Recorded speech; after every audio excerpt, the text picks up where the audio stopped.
Assalamu алейкум, кутмандуу күнүңүздөр менен.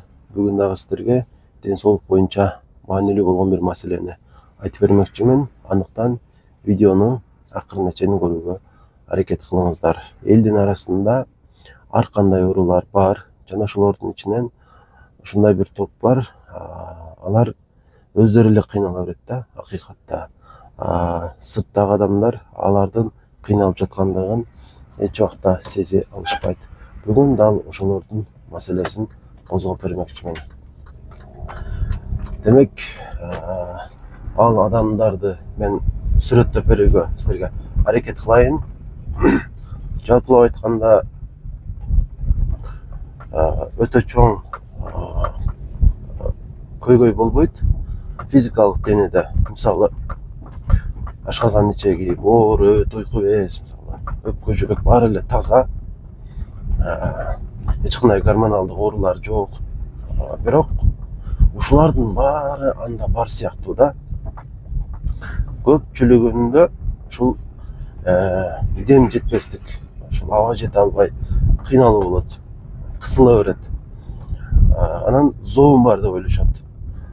Зоопко анализ тапшырганда гормон норма чыгат, УЗИден дагы балким чыкса зооб чыгат, бирок бул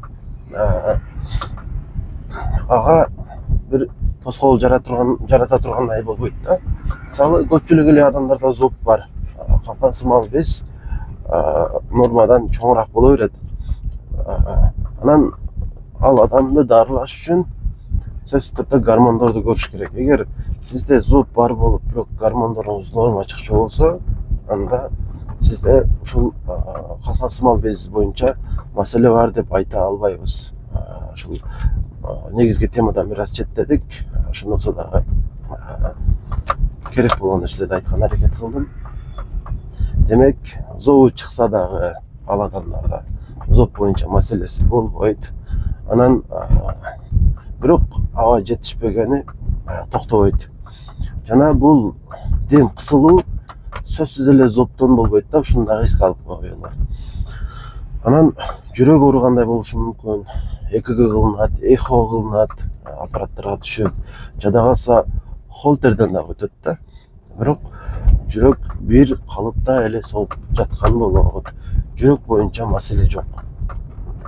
Анан ашказан ооругандай болот. Экодоскопиядан өтөт, шланг жутуп, ал жакта дагы чыкса гастрит деп чыгат.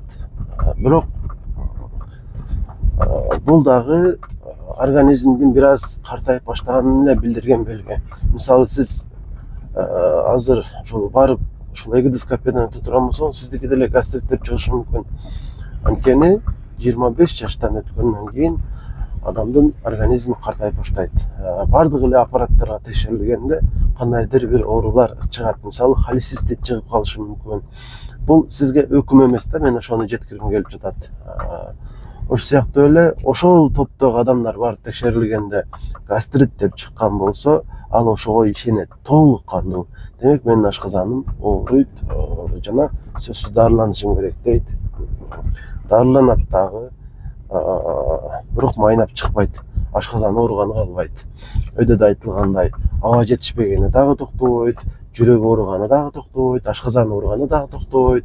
Ошол эле учурда денесинин башка жерлеринде дагы оорулар болот да. Кээ бирлердин мисалы, мына ушул жер деп коелу, ушул жер эле ооруп тура берет. Же ошонтуш арка жагы деп коелу. Текшерсең таза чыга берет. Томография дагы кылынат. Жалпылап айтканда, бул топтогу адамдардын физикалык ден соолугунда эч кандай бир маселе жок. Баары анын бул жеринде болгон болот да. Биз бул ооруну паника деп коебуз. Паника оорусу бул өтө бир адамды кыйнай турган маселе да. Себеби пациент өзү кыйнала берет дагы, сырттагы адамга аны билдире албайт.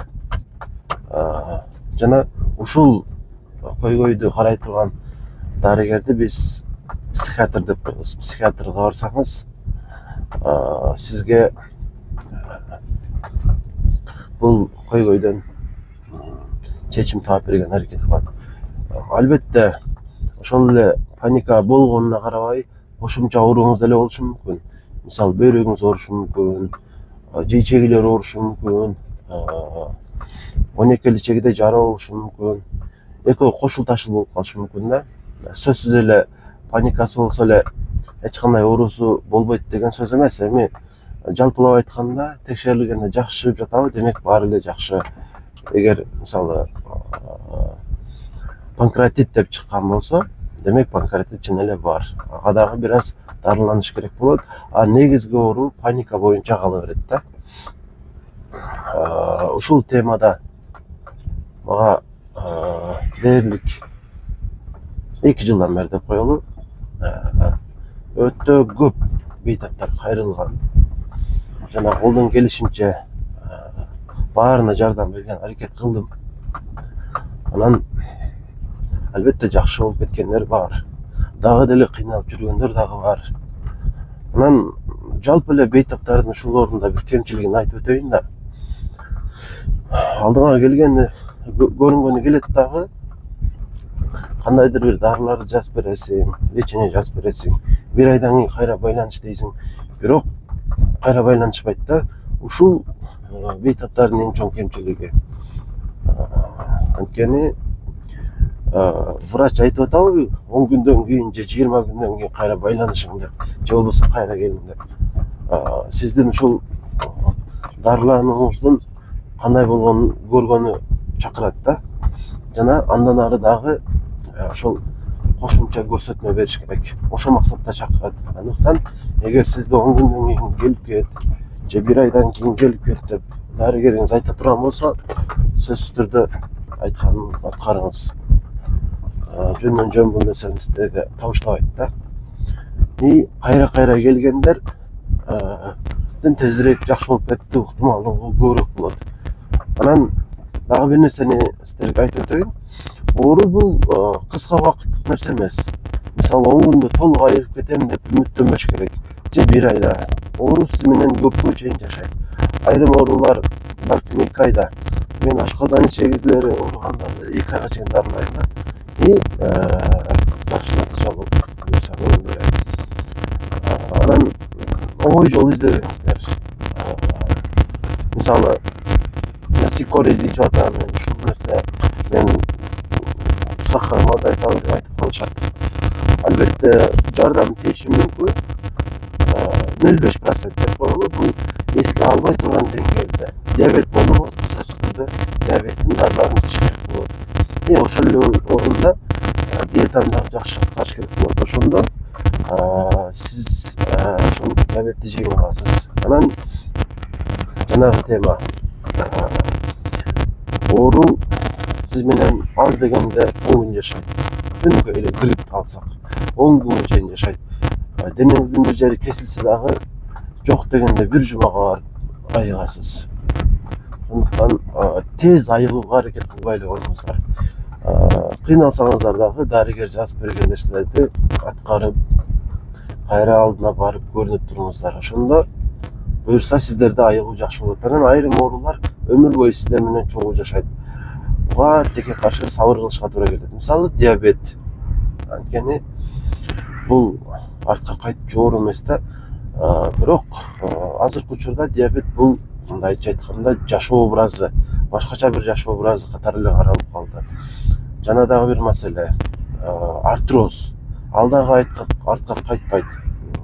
Сиз менен акырына чейин жашай берет. Бирок мисалы 2-нчи стадияда болсоңуз 3-нчи стадияга өткөрбөгөн аракет кылышыңыз керек. Хондроитин сульфат, глюкозамин. Ошону ичип турасыз.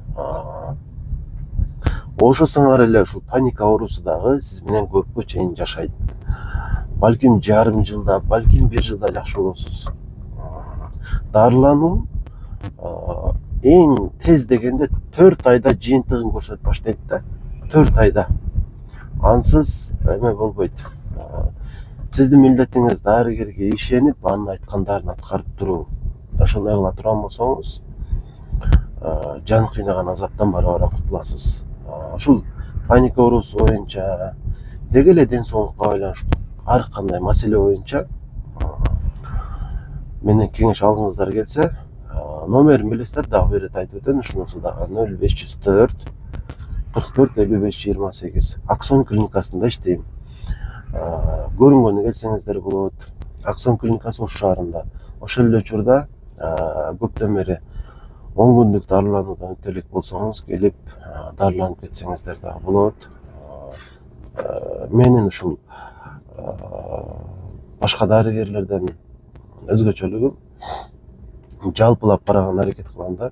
Мисалы, кесибим боюнча эндокринолог болсом, бул гормоналдык ооруларды карашым керек болот да. Бирок сизди жакшылап сурап, эндокринологиядан сырткары терапия, неврология, деги эле ден соолугуңуздун кайсы жеринде көйгөй болсо, ошонун баарын карап чыгам. Жана ошолордун баарына диагноздорду тактап, дарыланышыңызга бир кол кабыш кылам да, буюрса. Андан ары деле 10 күндүк дарылануудан чыкканыңыздан кийин деле байланыш үзүлбөйт. Телефон аркылуу дагы кеп кеңешим берип турам. Ушул орунда 10 күндүк дарылануу боюнча дагы эки ооз айтып өтпөсөм болбойт. 10 күндүк дарылануу эмне үчүн керек? Биринчиден, бул диагностика үчүн керек да, диагностика. Сиз үмүттөнбөшүңүз керек. 10 күн жаттып, бардык нерседен айыгып калам деп. Бул абсурд. 10 күндүн ичинде сизге ушул диагноздор коюлат, кандай ооруларыңыз бар такталат. Андан сырткары, акыркы учурда сизди көбүрөөк кыйнап жаткан оору, мисалы, ашказаныңызда жара болушу мүмкүн. Ошодон жакшы болосуз. Мисалы, бир кыйла жакшы болуп каласыз да, андан ары дагы таблеткалар жазылат, диета жазылат. И ошол орунда башка диагноздоруңуз болсо, алар боюнча дагы сүйлөшүүлөр болуп, кеп кеңештер берилет. Андыктан айталык 45 жаштан кийин дейли, колдон келсе 2 жылда бир жолу 10 күндүк ушул дарылануудан өтүп тура бериш керек. Аксон клиникасы бул багытта өз ишин өтө жакшы жүргүзүп келе жатат. Көпчүлүк элди ыраазы кылып атабыз. Аксон клиникасы Ош шаарында. Андыктан көрүнгөнү ошол эле орунда дарыланганы келсеңиздер болот. Бизде негизги ушул дарыгерлерден кардиолог бар, ревматолог бар, невропатолог бар, терапевт катары мен иштейм. Андан сырткары гинекологубуз бар, келип турат ал консультацияга. Лор, окулист, анан зарылчылык болсо башка дарыгерлерди дагы чакырабыз. Айтмакчы, уролог дагы бар. Анан комментарийге ушул өзүңүздүн ден соолугуңузга байланыштуу маселеңизди кыскача жазып койсоңуз болот.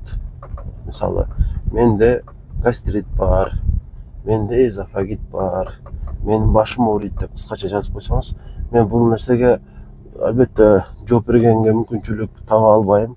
Комментарий көп болот. Болгону статистика үчүн.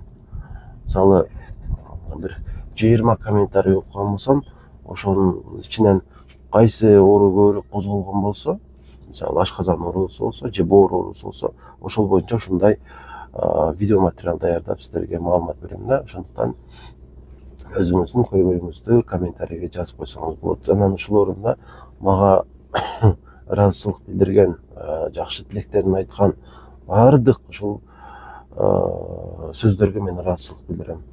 Толтура жакшы сөздөрдү айтасыздар. Баарыңыздардан Аллах ыраазы болсун. Тилекке каршы жооп кыла албайм. Башында ар бир комментарийди окуп, ар бирине жооп жазып чыкчу элем. Эми азыркы учурда байкаганыңыздардай, жада калса видео даярдаш үчүн дагы ушул атайын отуруп видео даярдай албай атам. Эч кор дегенде ушул жолду дагы бекер кетирбей, сиздерге бир темалар боюнча, ден соолук боюнча маалымат берген аракет кылып атам. Жакшы туруңуздар, оорубаңыздар.